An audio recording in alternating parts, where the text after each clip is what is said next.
En este periodo de caos emocional, los dolientes no son reprendidos por sus preguntas, enojo o tristeza. Los sabios preguntan, ¿dónde estaban los días de luto por la líder María? No es que los israelitas o los hermanos de María no supieran que ella era un líder importante. Generaciones más tarde, el profeta Miqueas recuerda a los israelitas: y envía delante de ti a Moisés, Aarón y María. Los israelitas necesitan lamentarse por un acontecimiento tan significativo, la pérdida espiritual en su liderazgo. La tradición dice que fue por un mérito que la roca los siguió en el desierto para proveer agua a su pozo. La mayoría de los creyentes tienen mamás y papás, entre comillas, espirituales, que los han guiado en su fe, no solo mamás y papás biológicos. Uno se aflige por la pérdida de líderes espirituales tal como lo hace por un ser amado, miembro de la familia natural. En el duelo, la pregunta ¿por qué? Suele surgir muchas veces. El pueblo contendió así con Moisés y habló diciendo: si tan solo hubiéramos perecido cuando nuestros hermanos murieron delante del Señor. ¿Por qué entonces trajeron la asamblea del Señor a este desierto para que nosotros y nuestras bestias muriéramos aquí? ¿Por qué nos has hecho subir de Egipto para introducirnos en este miserable lugar? No es lugar de cereales, ni de higos, ni de viñas, ni de granadas, ni hay agua para beber.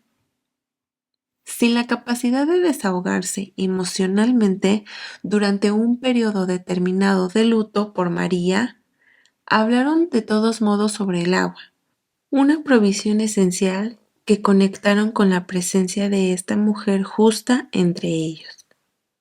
Moisés y Aarón parecen tomar las acusaciones de los israelitas mucho más personales que Adonai. Y se fueron Moisés y Aarón de delante de la congregación a la puerta del tabernáculo de reunión, y se postraron sobre sus rostros, y la gloria de Jehová apareció sobre ellos. Y habló Jehová a Moisés diciendo: toma la vara y reúne la congregación, tú y tu hermano Aarón, y hablad a la peña a vista de ellos, y ella dará su agua. Y le sacarás agua de la peña, y darás de beber a la congregación y a sus bestias. Números 20 del 6 al 8. El lector puede discernir una absoluta falta de ira por parte del santo. De hecho, él simplemente da las instrucciones para volver a poner en marcha el pozo que fluye de la roca. Uno casi puede sentir la compasión en las palabras: que beba la congregación y sus bestias. El tono cambia cuando Moisés toma la vara. Entonces Moisés tomó la vara de delante de Jehová, como él le mandó, y reunieron Moisés y Aarón a la congregación delante de la peña, y les dijo: oíd ahora, rebeldes, ¿os hemos de hacer salir agua de esta peña? Números 20 del 9 al 10. ¡Guau! Fácil se hace, hermanos. Quizá también todavía en un estado de dolor por su amada hermana, Moisés y Aarón arremeten contra los quejumbrosos y los llaman rebeldes. En su ira, Moisés y Aarón se confunden con el santo, pensando que, entre comillas, nosotros podemos producir agua. Entonces alzó Moisés su mano y golpeó la peña con su vara 2 veces, y salieron muchas aguas, y bebió la congregación y sus bestias. Y Jehová dijo a Moisés y a Aarón: por cuanto no creíste en mí para santificarme delante de los hijos de Israel, por tanto, no meteréis esta congregación en la tierra que les he dado. Estas son las aguas de la rencilla, por las cuales contendieron los hijos de Israel con Jehová, y él se santificó en ellos. Números 20 del 11 al 13. Una vez que el lector comprende el significado del pozo de María, el crimen y las consecuencias tienen todo el sentido. Había algo en María y ese pozo de roca que eran tan profundamente santo y profético, que faltarle el respeto podía cortar el viaje de sus hermanos a la tierra prometida. La supervisión se daba en dos niveles. En primer lugar, no se establece días de luto por un líder fallecido. Sabían hacerlo, pero no lo hicieron. Imagínate que cuando Aarón murió, lo que Moisés debió haber pensado cuando estableció los días de luto, algo que descubrió con su hermana que cantó la segunda canción. Y viendo toda la congregación que Aarón había muerto, le hicieron duelo por 30 días todas las familias de Israel. Números 20-29. Tal vez por eso los israelitas cantaron la tercera canción, el canto del pozo de María en su memoria. Y después el mismo Moisés estuvo oficialmente enlutado durante 30 días. Era Moisés de edad de 120 años cuando murió. Sus ojos nunca se oscurecieron, ni perdió su vigor. Y lloraron los hijos de Israel a Moisés en los campos de Moab 30 días. Y así se cumplieron los días de lloro y de luto de Moisés. Deuteronomio 34, 7 y 8. A veces la escritura enseña por lo que registra y a veces enseña por lo que no registra. Pero la tercera canción puede tener la clave. De ahí vinieron a ver, este es el pozo del cual Jehová dijo a Moisés, reúne al pueblo y les daré agua. Entonces cantó Israel este cántico. Sube, oh pozo, a él cantad, pozo, el cual cavaron los señores. Lo cavaron los príncipes del pueblo, y el legislador con sus báculos. Números 21, del 16 al 18. Una canción sencilla, a primera vista no tan espectacular. Sin embargo, a partir de estas sencillas palabras de la tercera canción, la tradición judía registra su profecía. Los israelitas asociaron el pozo con María. Una vez que Moisés volvió a encender el pozo, no obstante se conservó su memoria entre el pueblo. Moisés y Aarón fueron los, entre comillas, nobles de Israel, que golpearon la roca con sus báculos. Cuando los israelitas estaban a punto de cruzar el Jordán, ya no dependería del pozo de María para obtener agua. La tradición dice que Moisés tomó el pozo de roca y lo hundió hasta el fondo del Galilea, o Kineret. Si Moisés lo hizo literalmente o no, no es el punto de la historia. Enseña una espera del Mesías. Lo que Moisés profanó con su vara, lo sumergió hasta un tiempo futuro. Lo demostró a Israel que cuando viniere el Mesías se identificaría con el pozo de roca de María y vendría con cantos de liberación. Él era el Yeshuat Adonai, la salvación de Adonai, que dividió el mar de juncos para los israelitas. Así como María fue la salvación para su hermanito Moisés, colocándolo entre los juncos y velando por él. Así como Yeshua mató al caballo y a su jinete, arrojándolos en el abismo del mar de juncos, para que un futuro Mesías derrocara al caballo y jinete de Abadón, confiándolos al abismo para siempre. Esto puede explicar por qué María resonó el cántico del mar de Moisés. La segunda canción se cumplirá 2 veces. Del mismo modo, el tercer canto puede cumplirse 3 veces. Cuando Moisés y Aarón golpearon la roca, el agua brotó de ella. Cuando el Mesías Yeshua enseñó desde Galilea y envió a su pescador, el agua de la palabra brotó de ella. Cuando el Mesías regrese, las aguas vivas del Edén volverán a brotar de él. En su ministerio, Yeshua se identificó como, número 1, pan o maná del cielo, o Moisés. Número 2, el ángel de la presencia en la nube, afirmando el poder de perdonar el pecado, o Aarón.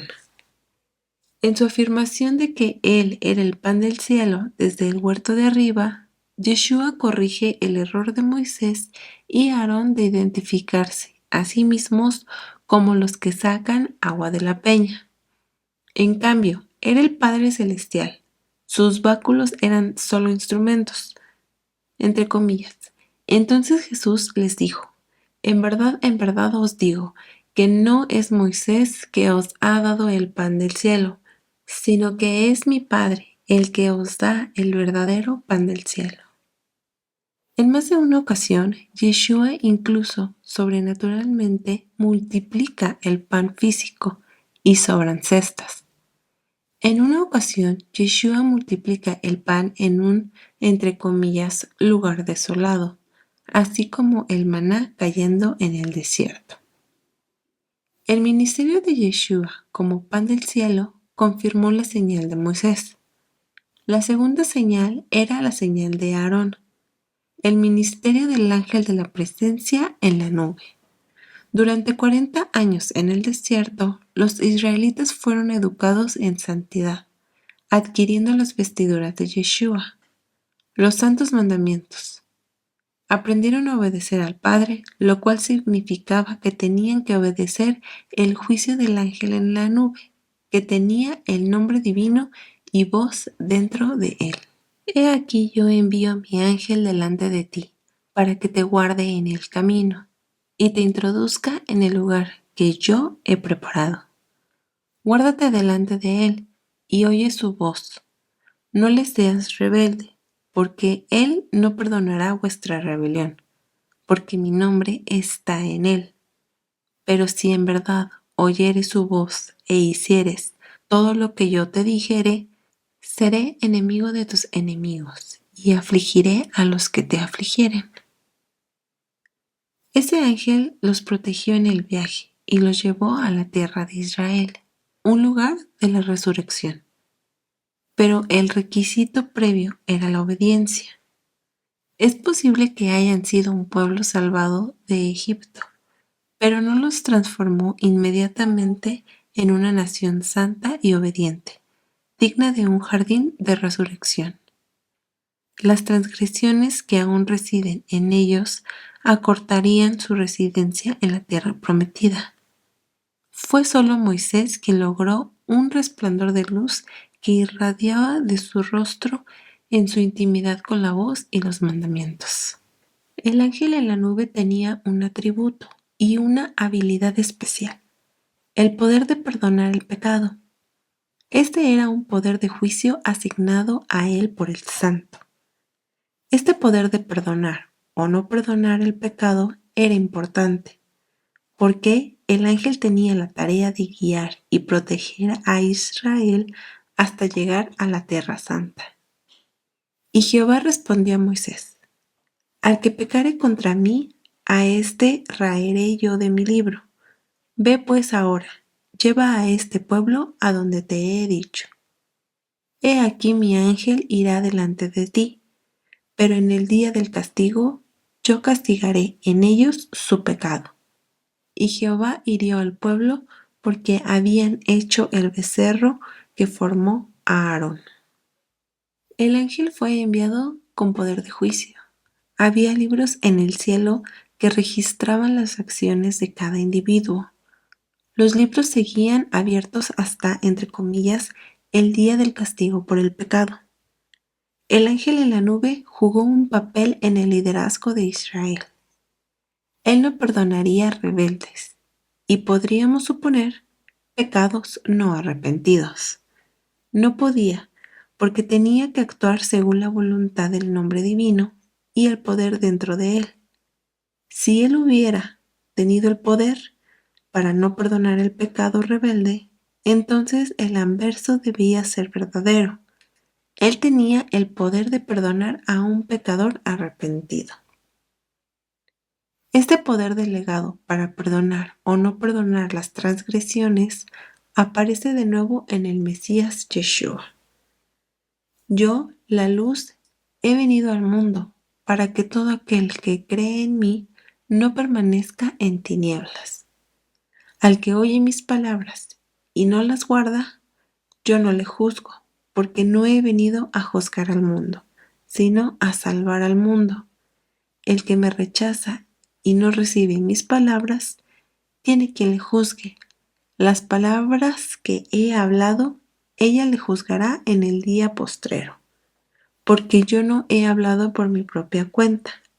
El Padre que me envió, Él me dio mandamiento de lo que he de decir y de lo que he de hablar, y sé que su mandamiento es vida eterna.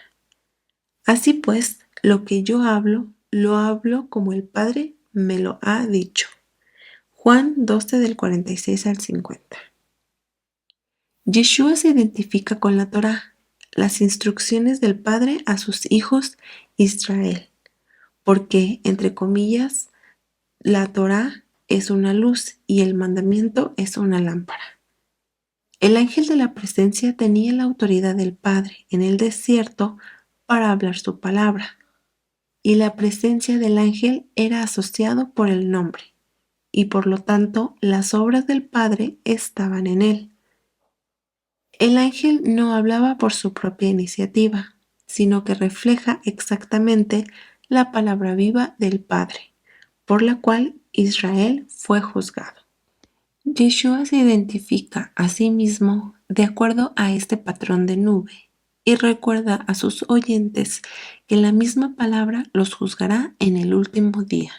Y sucedió que le trajeron un paralítico, tendido sobre su cama, y al ver Jesús la fe de ellos, dijo al paralítico: Ten ánimo, hijo, tus pecados te son perdonados. Entonces algunos de los escribas decían dentro de sí: Este blasfema. Y conociendo Jesús los pensamientos de ellos, dijo: ¿Por qué pensáis mal en vuestros corazones? ¿Por qué? ¿Qué es más fácil decir? ¿Los pecados te son perdonados o decir: Levántate y anda? Pues para que sepáis que el Hijo del Hombre tiene potestad en la tierra para perdonar pecados. Entre paréntesis, dice entonces al paralítico: Levántate, toma tu cama y vete a tu casa. Entonces él se levantó y se fue a su casa, y la gente al verlo se maravilló y glorificó a Dios, que había dado tal potestad a los hombres. Mateo 9 del 2 al 8. La reacción del público es significativa. Yeshua era un hombre, pero tenía autoridad para perdonar, así que no era un ser humano ordinario. Estaban asombrados por esta autoridad, que había sido dada al ángel de la presencia del Santo para guiar a Israel a casa. Yeshua vino con la segunda señal, la autoridad del trono real del nombre divino dentro del ángel de la presencia como un recuerdo de Aarón, cuyo servicio para dirigir a Israel al altar, ofrecer y comer sus ofrendas por el pecado. También era un juez de Serarat, condiciones de impureza ritual que impedía a una persona entrar en los lugares más sagrados del tabernáculo. Al seguir la enseñanza de la palabra del sacerdote, una persona podía ser sanada. Esto lleva al lector de vuelta al pozo de María. Yeshua se identificó con el pozo de María, dando de beber a los israelitas. Yeshua proclamó en la ceremonia de extracción de agua en el templo en la fiesta de Sucot.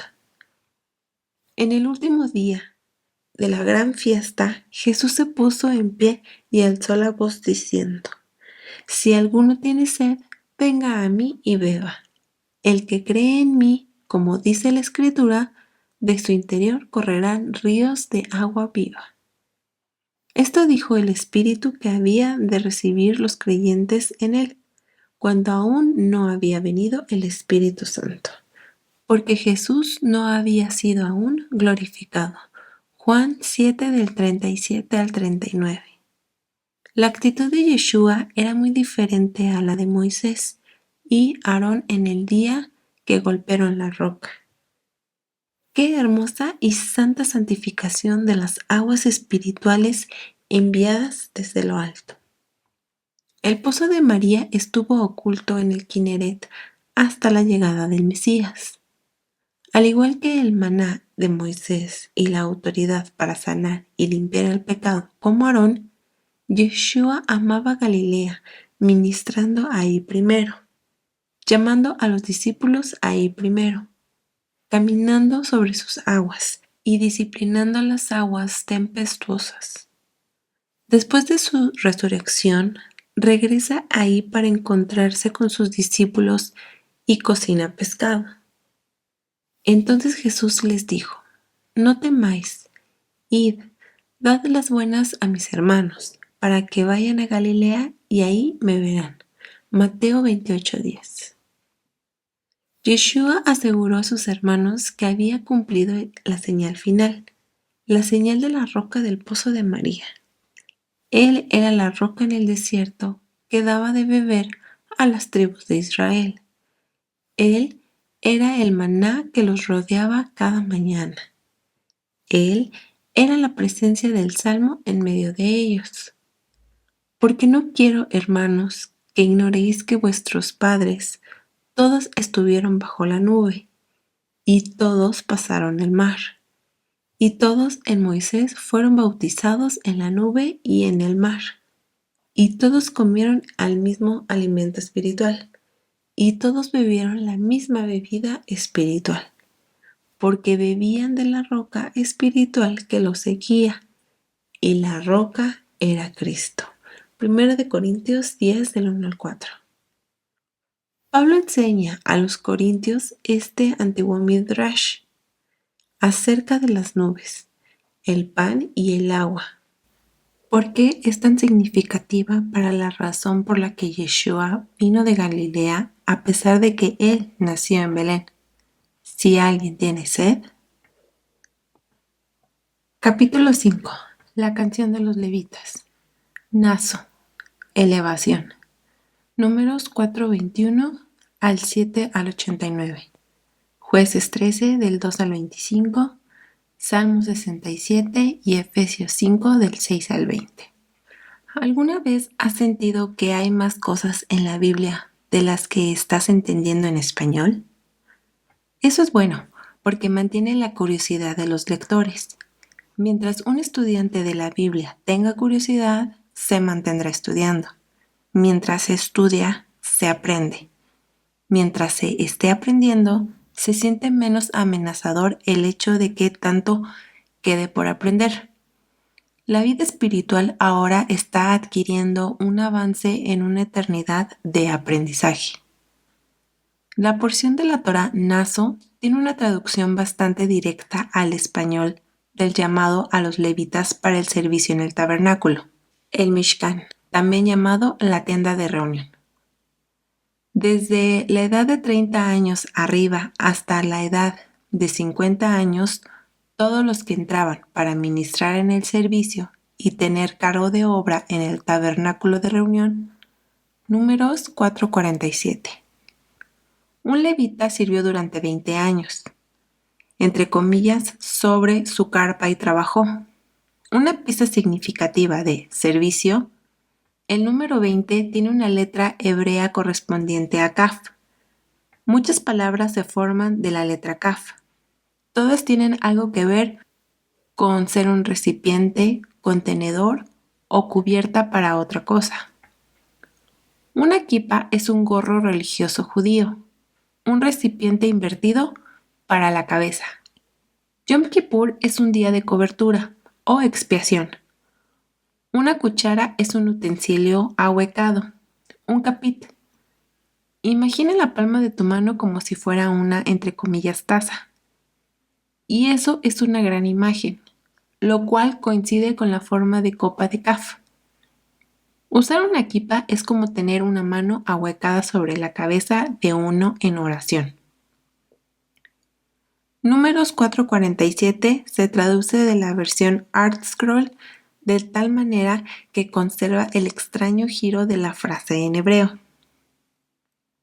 Todos los que vienen a prestar servicio de un servicio, la abod abodat, y el trabajo de llevar la tienda de reunión. Abad es la raíz hebrea que significa servicio o trabajo. Esta raíz aparece 4 veces en este pequeño fragmento de un verso. La semilla de toda la escritura está en la Torá.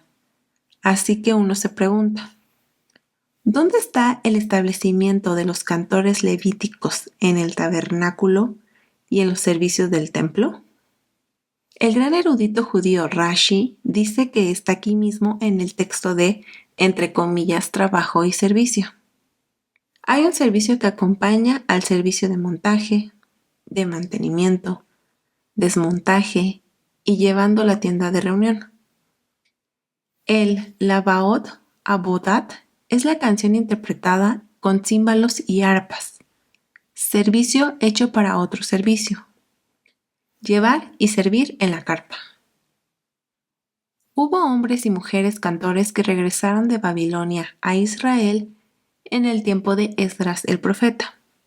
Toda la congregación unida como un solo hombre. Era de 42,360, sin contar sus siervos y siervas, los cuales eran 7,337, y tenían 200 cantores y cantoras. Esdras 2, 64-64. Estos hombres y mujeres cantores cantaban para acompañar ciertos tipos de servicios sagrados, de luto y especialmente para preservar los acontecimientos de la Escritura. Y Jeremías endechó en memoria de Josías. Todos los cantores y cantoras recitan esas lamentaciones sobre Josías hasta hoy, y las tomaron por norma para enderechar en Israel, las cuales están escritas en el libro de Lamentos, segunda de Crónicas 35-25. Las escrituras fueron preservadas en canciones. La canción de la creación comienza en Génesis 1. Ahí no hay confusión en la canción. La creación está ordenada numéricamente, entre paréntesis, como los días de la porción de la Torá, y fructificará dentro de los límites cantados para establecerla. Del mismo modo, el canto de los levitas, acompañados de arpas y címbalos, se establece para erigir, transportar, estableciendo y trabajando dentro de la tienda de reunión. El salmo tradicional es el 67 para Naso. Fusiona el canto de las cuerdas, la bendición arónica y, entre comillas, el producto de la tierra, su gente. Esas personas volverán a la canción de la creación de la Torá. El tabernáculo y el templo de Israel debían ser, entre comillas, una casa de oración para todas las naciones. Una luz y canción en la oscuridad para que la tierra vuelva a su orden hablado y cantado. El canto es el misterio de la palabra, el espíritu que mueve las cosas que son espirituales a naturales y que son naturales a los espirituales. La canción cierra la brecha. Los cantos de salvación cantadas en el tabernáculo devuelven a la humanidad a su centro.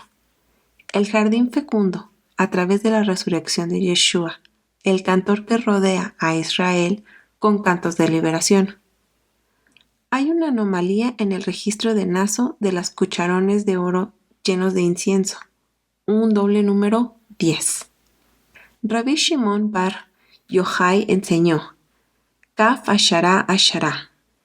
Cada cuenco de incienso pesaba 10 ciclos del santuario, literalmente cada cuenco 10. ¿Por qué doblo las palabras 10?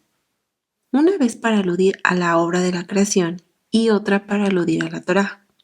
Hay 10 declaraciones de la creación del mundo y, entre comillas, correspondientes a ellos, 10 declaraciones en la Torá, los 10 mandamientos.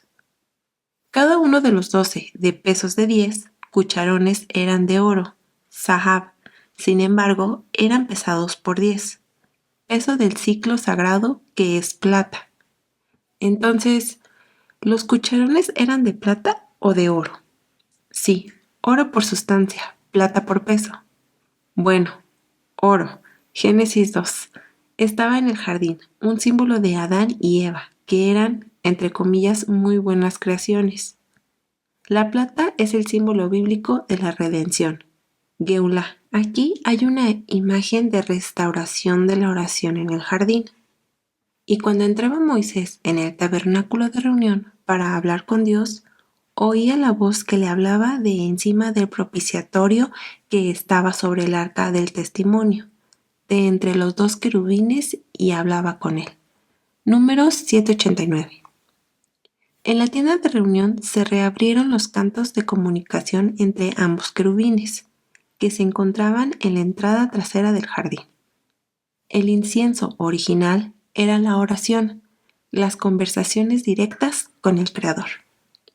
Kaf igual a cucharón de incienso. Caporet igual a cubierta. Al igual a como servían los levitas, literalmente entre comillas sobre la carga y servicio. Había una, entre comillas, tienda de reunión para Adán y Eva en el jardín. Su incienso era ofrecido en vasijas de buen oro que Elohim creó para ellos. Él está sentado sobre el círculo de la tierra, cuyos moradores son como langostas. Él extiende los cielos como una cortina, los despliega como una tienda para morar. Isaías 40:22. Un hug es la misma palabra raíz que hag, otra palabra para Moedim, los tiempos señalados de Israel. Todo el círculo de la tierra se mueve de acuerdo con el horario del cielo. Aún la menorá dorada puede representar el movimiento de los planetas alrededor del Sol en su centro, similar a un átomo. Bajo este Ohel Moed, o tienda de reunión, Adán y Eva podrían encontrarse con Elohim. El Ohel Moed en el desierto recrea esta canción de la creación, la voz de muchas aguas de los ríos del Edén. Cuando el buen oro, Adán y Eva, los gobernantes designados de la tierra, introdujeron confusión en sí mismos, cayeron en la esfera natural. No estaban, entre comillas, en su canción, su servicio, su trabajo para custodiar el jardín y su relación con el Creador. Dos querubines fueron colocados para proteger el jardín, para que no vivieran para siempre en una condición que los hizo aborrecibles para Elohim. Él enviaría un redentor, plata por oro. Cada alma lleva una carga, pero el israelita debe tener control en mayúsculas sobre la obra y carga. Eso significa que el nefesh, o alma, debe estar bajo el control del espíritu para que no traicione su servicio y sea avergonzado y desnudo. El canto es un puente entre el espíritu y el alma. El canto es el puente entre el jardín y el mundo natural que se encuentra debajo de él. Cuando el canto tiende un puente entre el espíritu y el alma, entonces el, entre comillas, yugo del reino se convierte en luz, equilibrada entre el reino espiritual de arriba y el reino físico de abajo. Según a este equilibrio perfecto fuimos creados. El pecado de Adán y Eva fue traicionado por sus ropas, o la falta de. Una de las prendas, begedim, que el sumo sacerdote tenía que vestir en la tienda de reunión, era el mehil, una túnica. Su raíz es maal, que significa cubrirse, usado solo en sentido figurado, actuar de manera encubierta, es decir, a traición, transgredir, cometer hacia a o allanamiento. La túnica del sacerdote cubre la transgresión de la traición en el jardín y recuerda a los creyentes a no traicionar su obra de guardar y trabajar en su servicio, su canto, su oración. Él nos contó por la palabra de Hashem, a través de Moisés, cada hombre por encima de su trabajo y sobre su carga. ArtScroll. El canto es una forma de cerrar la brecha de comunicación entre el israelita y el santo, y luego entre el israelita e israelita, y luego de israelita a las naciones. Esto llama a la humanidad a volver al canto de la creación, antes de la traición. Una restauración del buen oro por medio de la redención de plata. Sin vergüenza. La canción es una forma de estar, entre comillas, en el trabajo de servicio espiritual. En Efesios 5 del 6 al 20, Pablo les recuerda a los creyentes en Éfeso de esta porción de la Torá, una que ofrece la posibilidad de un voto nazareo, para limitar el vino natural y aumentar vino espiritual. Por tanto, no seáis insensatos, sino entendidos de cuál sea la voluntad del Señor. No os embriaguéis con vino, en lo cual hay disolución. Antes bien, sed llenos del Espíritu, hablando entre vosotros con salmos, con himnos y cánticos espirituales, cantando y alabando al Señor en vuestros corazones, dando siempre gracias por todo al Dios y Padre, en el nombre de nuestro Señor Jesucristo. Efesios 5 del 17 al 20. Así que comencemos nuestro servicio espiritual. Golpeen címbalos y toquen las arpas. Sea lo que sea, el mundo recibirá. Manos a la obra, cantando la palabra. Capítulo 6. Yeshua, el cantante predicador. Todas las porciones de la Torá, todos los profetas, todos los salmos, todos los escritos. ¿Acaso Yeshua tuiteó? La respuesta puede ser sorprendente. El rey David era conocido como el dulce cantante de Israel. El rey David es la sombra reconocida del Mesías. Mientras que otros personajes bíblicos presentan aspectos del Mesías, el Mesías es el brote de la vara de Isaí y el hijo de David. Los dos son tan parecidos que en Jeremías 39, el profeta llama al Mesías David, entre comillas, pero ellos servían al Señor su Dios y a David su rey, a los cuales yo levantaré para ellos. Cuando se trata de David, uno podría pensar que primero llamó la atención de Israel como libertador cuando mató a Goliat. La respuesta obvia es su coraje frente a la adversidad. Pero, ¿qué decir de su inigualable talento musical que lo llevó por primera vez a la atención del rey Saúl? Desde la juventud hasta la vejez, David fue un dulce cantante de canciones espirituales. Sus canciones podían ahuyentar a los espíritus malignos opresivos. Incluso las últimas palabras de David son grabadas en una canción. Estas son las palabras postreras de David.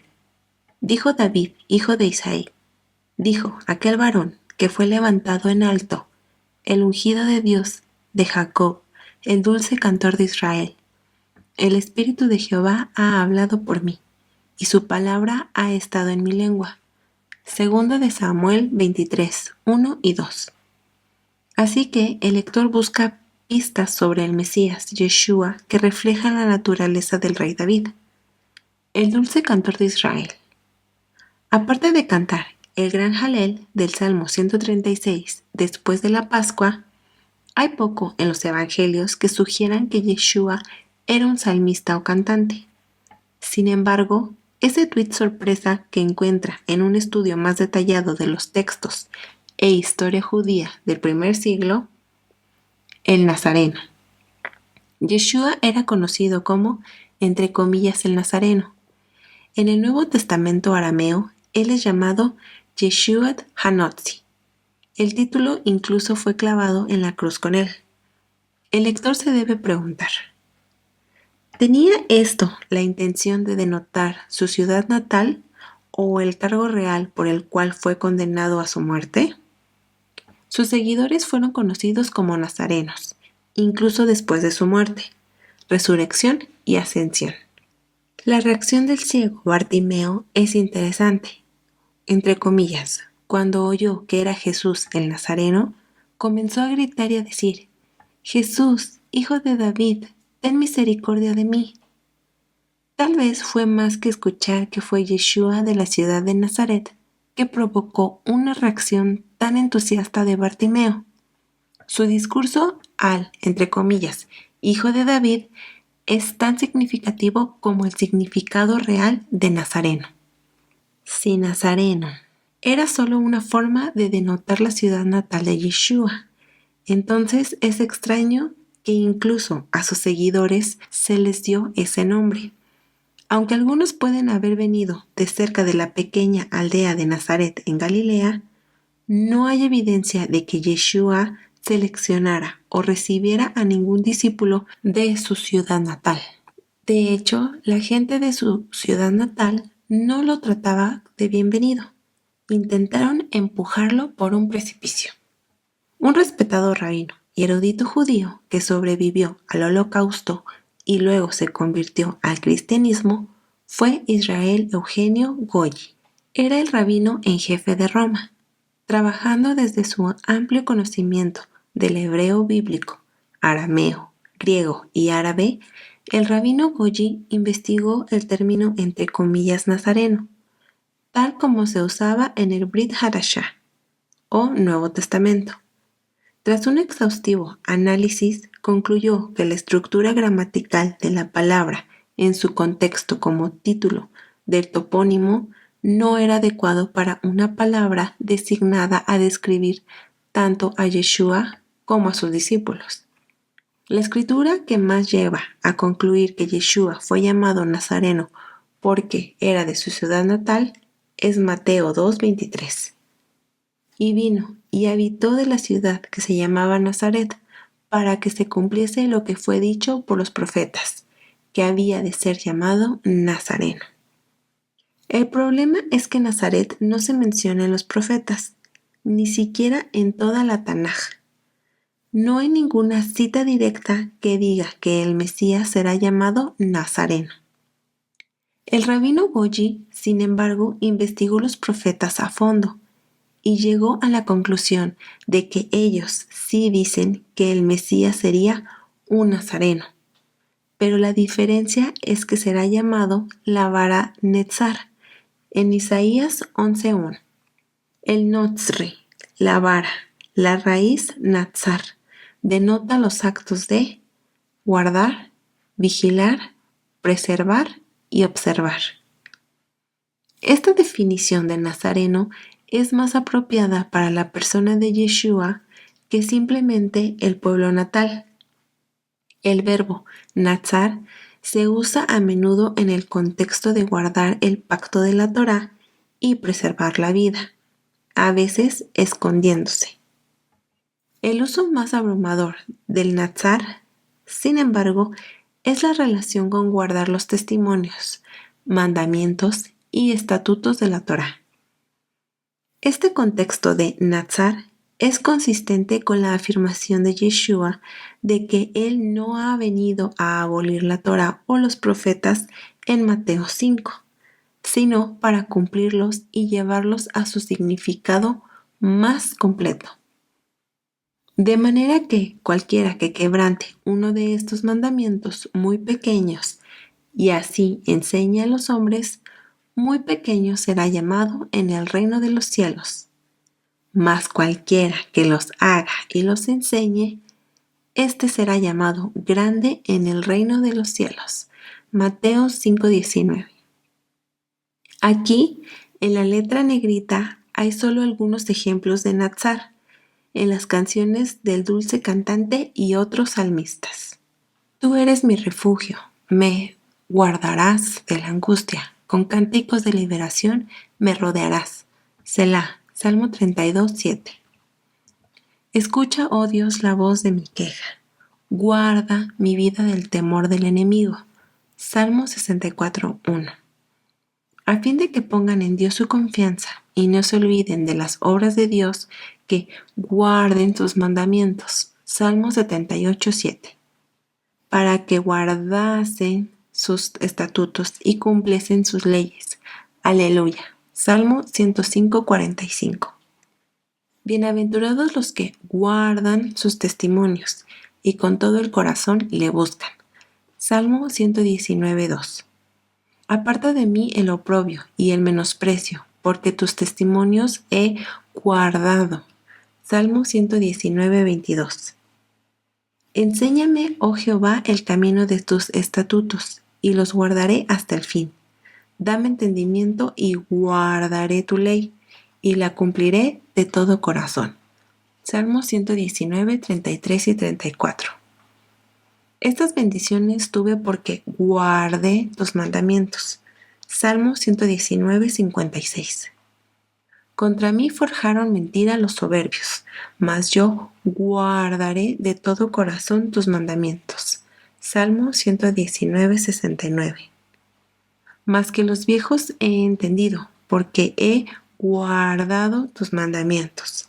Salmo 119, 100. Apartados de mí, malignos, pues yo guardaré los mandamientos de mi Dios. Salmo 119, 115. Maravillosos son tus testimonios, por tanto los ha guardado mi alma. Salmo 119, 129.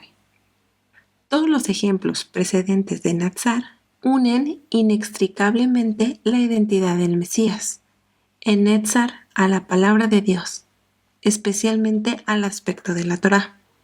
Los judíos del primer siglo se sientan bastante cómodos con los juegos de palabras, por lo que el significado esencial de Nazareno puede haber incluido la ciudad natal de Yeshua, solo como un significado secundario. El significado primario vincula directamente a Yeshua con el dulce cantor de Israel y la afirmación de los profetas de que el renuevo será uno cuya vitalidad se origina en guardar el pacto del Padre. Rabinos y predicadores en Twitter. Yeshua el Nazareno, en arameo Yeshua Hanotzri, también puede entenderse como Yeshua el cantante predicador. Sus discípulos también fueron reconocidos como cantantes proclamadores del Evangelio. Incluso Pablo, aunque no es uno de los discípulos, practica el trato rabínico y judío, costumbre de cantar en oraciones. ¿Qué pues? Oraré con el espíritu, pero oraré también con el entendimiento. Cantaré con el espíritu, pero cantaré también con el entendimiento. Primera de Corintios 14:15. La raíz aramea de Nazareno es Natsar y la forma sustantiva Natsora significa entre comillas predicador. El arameo era la lengua franca de Galilea. En arameo, Nazareno tiene también el concepto de predicador y maestro. En siríaco, Netzar significa cantar, trinar, tuitear o cantar, proclamar un poema. En el contexto de Jeremías 31, 6 y 7, la palabra Notzrim significa cantantes o heraldos. Aplicando el significado arameo de Nazareno, Yeshua y sus discípulos eran conocidos como, entre comillas, los predicadores, los recitadores. Yeshua fue acusado ante Pilato, no porque él era de Nazaret, sino porque predicó de una manera que conmovió poderosamente a la gente. Él era Yeshua el Nazareno, Yeshua el predicador. Incluso hoy en día los rabinos que enseñan entran y salen de un canto para dar énfasis. Esta es una costumbre antigua. La predicación es simultáneamente un acto de cantar, como lo es la oración o la lectura de las Escrituras. ¿No puedes oír a Yeshua cantando las bienaventuranzas a la multitud? Goyi reconoce que no hay ninguna mención táctica de Yeshua o sus discípulos cantando en recitación del Evangelio. Sin embargo, advierte, si en el Evangelio no se menciona la recitación, es simplemente porque esta forma de exposición no era una novedad para los que estaban acostumbrados a oír la representación de los textos sagrados en el canto. No debemos excluir el hecho de que Jesús y sus discípulos también hicieron uso de la recitación. De hecho, Goyi señala que la literatura rabínica de ese periodo de la historia advierte al que está traduciendo de las escrituras reales al arameo de no cantar su traducción tan fuerte como el texto bíblico para no oscurecer el significado del texto hebreo. El canto era una parte muy importante de la cultura de Israel. Según Filón, la recitación que acompañaba la presentación de una cesta de frutas en Sukkot era una forma de canción. El Tratado Megilá 32a enfatiza la importancia de leer las escrituras como una canción o modulación. Rabbi Akiva recomendó cantar el estudio diario de las escrituras, Semer Bekol Yom Semer Bekol Yom, o una canción cada día, una canción cada día. La Biblia era estudiada cantando un pasaje de esta. Los escribas habían introducido una cantinela, signos como notas musicales, para ayudar a leer y memorizar las escrituras. Y esto finalmente evolucionó hasta convertirse en el sistema existente de neguinot, o acentos musicales.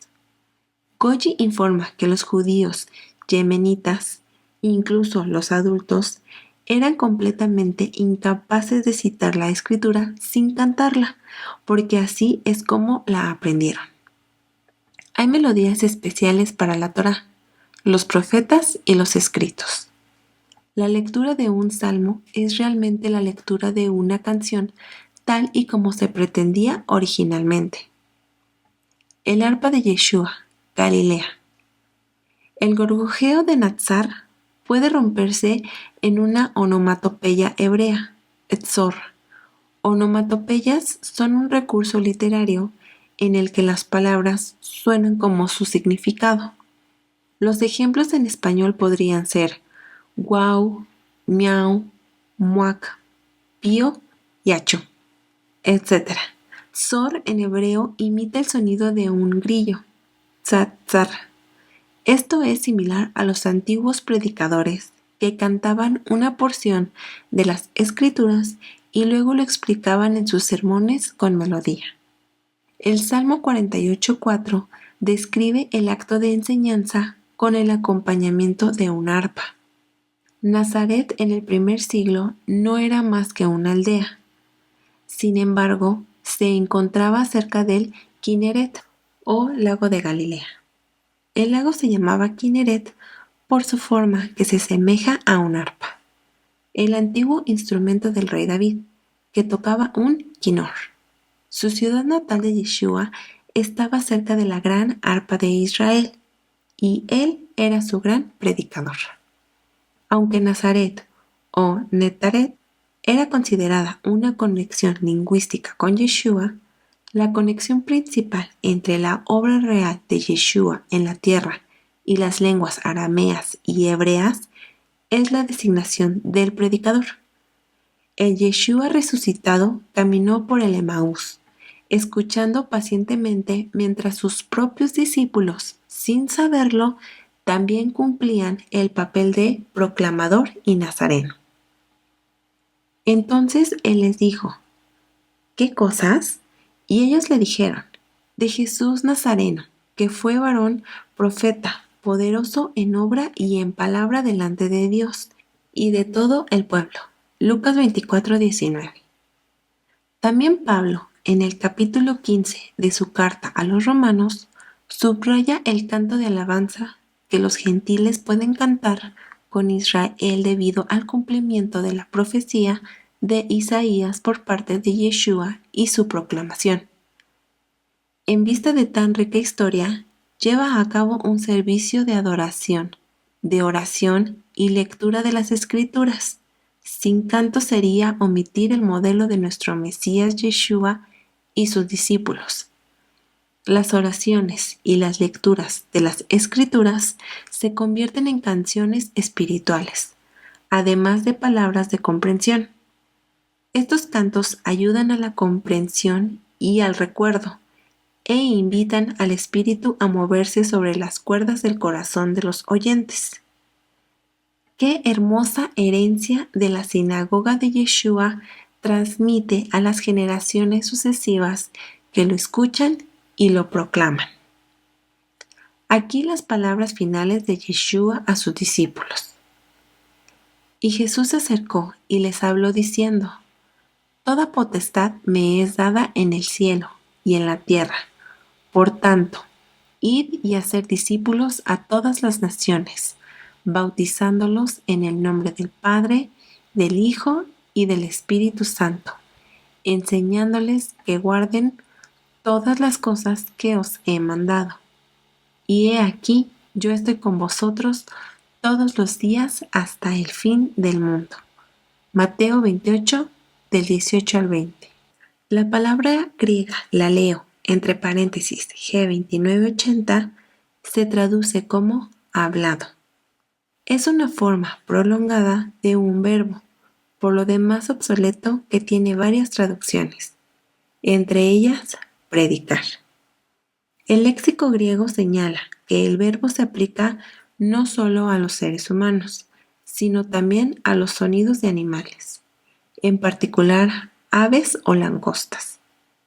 Un pariente cercano y kosher del grillo, Etzra etzra, cuyo canto se compara con la predicación de los antiguos profetas. Compara el último cántico de Yeshua, el Nazareno, a sus discípulos con las últimas palabras de la canción de David.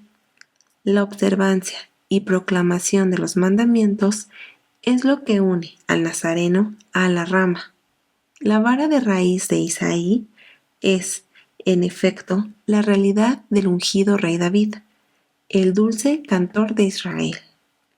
La predicación primitiva de los nazarenos era una proclamación en voz alta, musical y llena del Espíritu, proclamando de las buenas nuevas de gran alegría. La fuerte proclamación de Yeshua en Sukkot, en el templo, anunció una era de enseñanzas y predicación inspiradas, porque el Hijo de David estaba cantando canciones de liberación. Tú eres mi refugio, me guardarás de la angustia, con cánticos de liberación me rodearás. Te haré entender y te enseñaré el camino que debes andar. Sobre ti fijaré mis ojos. Salmo 32, 7 y 8. Que la tierra, en estos tiempos turbulentos, una vez más se asome de los nazarenos que proclaman cantos espirituales de liberación como su rabino, maestro, predicador, profeta, evangelista y Mesías, Yeshua HaNotzri. Capítulo 7. Canciones de liberación. La melodía secreta del Shalshelet. Tzav, mandamiento. Levítico 6:8 y 8:36. Jeremías 7:21 al 8:3, 9, 22 y 23. Salmo 107 y Marcos 9 del 17 al 27. Etzav es la forma verbal imperativa de la que proviene el sustantivo mitzvah o mandamiento. Etzav no es solo ordenar a alguien que haga algo, sino hacerlo rápidamente. El oyente siente el movimiento hacia adelante en el verbo mismo, corto y al punto. La mitzvah es el que el mandamiento debe cumplirse rápidamente, con prisa, como comer el cordero de Pesaj. Muévete, dice el santo a Israel con respecto a la unción del Mishkan para el servicio. Esta parashá lleva tan lógica y bellamente la parashá de la semana anterior que comienza con el verbo de llamar y cariño Vayikra, llamada suavemente a los israelitas. A partir de esta pausa íntima y contemplación de Vayikra, Israel salta a acción con Etzav, los mandamientos del Mishkan. ¿Cuál es la diferencia en el conocimiento de las dos porciones? Después de todo, Tzav es esencialmente un resumen de los anteriores. Proporciona una transición desde la primera parashá en el libro de Levítico llamado Vayikra. Un israelita contempla y se prepara para recibir un mensaje santo en Vayikra, y luego el mensaje es hablado con todo el poder y la gloria de la presencia divina en Tzav. Los profetas hablan de las lenguas de los ángeles, miriadas de seres celestiales que llaman Vayikra unos a otros y luego dicen Santo, Santo, Santo. La porción de la Torá llamada Vaikra y el libro Levítico son las mismas palabras que se usan para describir cómo los ángeles se llaman unos a otros. Es una perfecta unidad y amor que los ángeles cumplen su papel, sin celos. Es significativo que Moisés unge a Aarón en esta porción como el Cohen Ha-Gadol o sumo sacerdote, al igual que con su pausa en el Sinaí de 6 días antes que ascendiera a la montaña, por lo que Moshe sirve en el Mishkan durante 6 días antes de pasar el servicio a Aarón para el papel del sumo sacerdote, para servirlo con el acompañamiento de ofrendas.